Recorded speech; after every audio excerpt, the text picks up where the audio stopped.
Hello बच्चों, let's see the question here. Question says that fire extinguisher contain concentrated H2SO4 solution, H2SO4 and NaHCO3 solution, NaHCO3 solution and CaCO3 solution.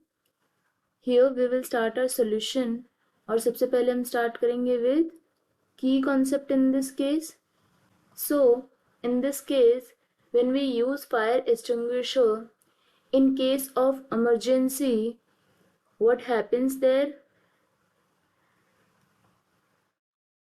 Here, when fire extinguisher, fire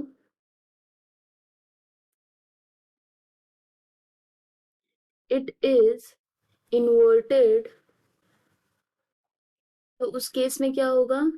जो fire extinguisher में दो compartment हैं, that is उनके बीच में जो seal present होगी वो टूट जाएगी. So this will be broken and as a result जो केमिकल्स प्रेजेंट है उन कंपार्टमेंट्स में वो रिएक्ट करेंगे एक दूसरे के साथ. So if we talk about the compounds which are present in two compartment, so suppose here we have first compartment and यहाँ पर हमारे पास सेकेंड कंपार्टमेंट है. इन बिटवीन देम ये क्या है? This is the seal present जो normally उन्हें prevent करती है एक दूसरे से रिएक्ट करने के लिए.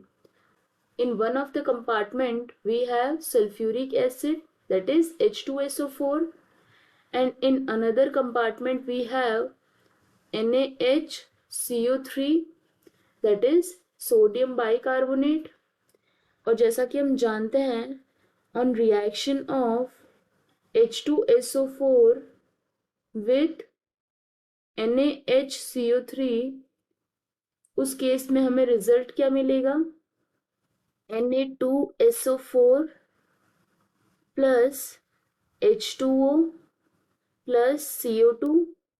दैट मीन्स इस केस में कार्बन डाइऑक्साइड भी हमें ऑब्टेन होती है. So due to carbon dioxide in this case, this will help to put off fire. Here, balanced form of this chemical equation is H2SO4 plus 2NaHCO3 gives Na2SO4 plus 2H2O plus 2CO2. So, for this question, fire extinguisher, it contains H2SO4 and NaHCO3 solution. That is, B is correct option in this case. This is the final answer. I hope you understood the explanation. All the best.